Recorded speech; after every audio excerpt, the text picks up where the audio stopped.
வீடியோக்குள்ளே போகிறதுக்கு முன்னாடி நம்ம ராமச்சந்திரன் துர்கா என் யூடியூப் சேனல் சப்ஸ்கிரைப் பண்ணிக்கோங்க, பெல் பட்டனையும் கிளிக் பண்ணிக்கோங்க. மேலும் இந்த பதிவு பிடிச்சிருந்தால் லைக் பண்ணுங்கள், ஷேர் பண்ணுங்கள், கமெண்ட் பண்ணுங்கள். நன்றி.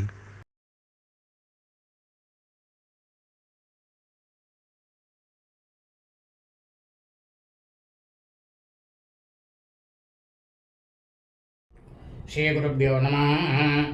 ஹரி ஓம். ஸ்ரீ மகாகணாதிபதியே நம. அனைவருக்கும் முதற்கண் கோடான கோடிய நமஸ்காரங்கள், வணக்கங்கள், வந்தனங்கள். அனைவருக்கும் அன்புகள் வந்து இனிய ஆசீர்வாதங்கள். நமது ராமச்சந்திரன் துர்கா என் என்ற யூடியூப் சேனலிலே இன்றைய பதிவானது மிக மிக அதிமுக்கியமான பதிவு. அதாவது தனுர் மாதத்திலே சிரார்த்த திதியானது அதிதி திதியாக வருகிறது. அதை பற்றிய முழு விளக்கம்தான் இந்த வீடியோ பதிவானது. ஆகவே அனைவரும் இந்த வீடியோ பதிவினை ஆரம்பம் முதல் கடைசி வரை முழுவதுமாக பார்த்து அன்றைய தினத்திலே தாங்கள் வருஷா வருஷம் செய்யக்கூடிய பித்ருக்கர்மாக்களை கடைபிடித்து அனைவரும் மிக மிக க்ஷேமமாக இருக்க வேண்டுமாய் அன்புடன் கேட்டுக்கொள்கின்றேன்.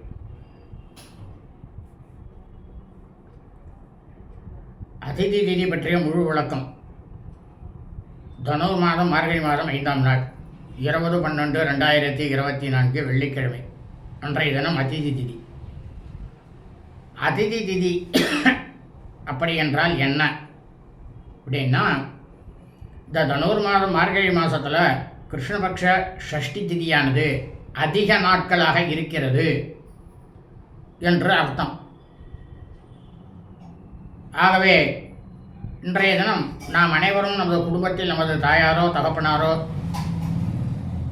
தனுர் மாதம் மார்கழி மாதம் கிருஷ்ணபக்ஷ தீவிர ஷஷ்டி திதியில் மரணித்து இருந்து இருப்பார்களே ஆனால் அவர்களுக்கு நாம் வருஷா வருஷம் செய்யக்கூடிய பித்ருக்கர்மாக்களாகிய சிராத்தம், திதி, தவசம் ஆகியவற்றை நிச்சயமாக கண்டிப்பாக இன்று செய்யக்கூடாது. ஆக மொத்தத்தில்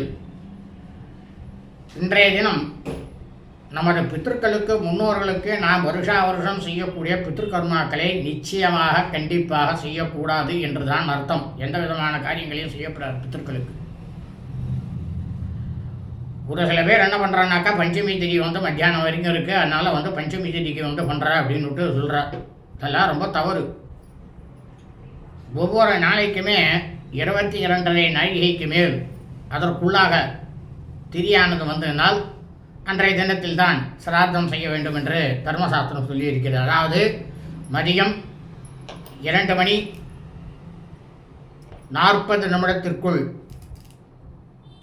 இந்த திதி வந்ததுன்னா செய்யணும். அன்றைக்கி சூரிய உதயத்துக்கு ஏற்ற மாதிரி நேரமானது மாறும்.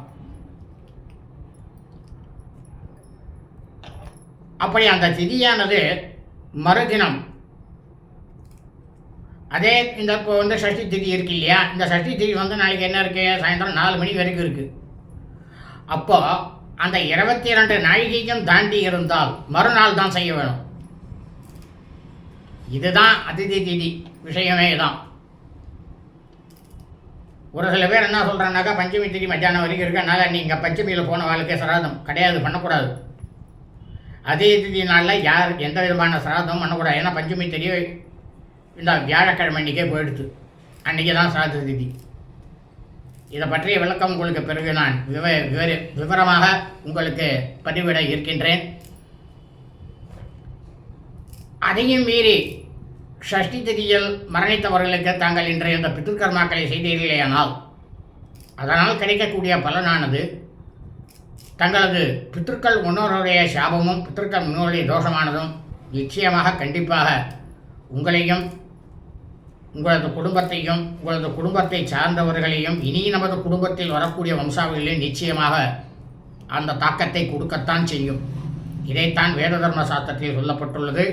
ஆகவே அனைவரும் மிகவும் கவனத்துடன் கடைபிடிக்குமாறு அன்புடன் கேட்டுக்கொள்கின்றேன். லோகா சமஸ்தா ஸ்குனோ பவந்து. சுபம் அஸ்து.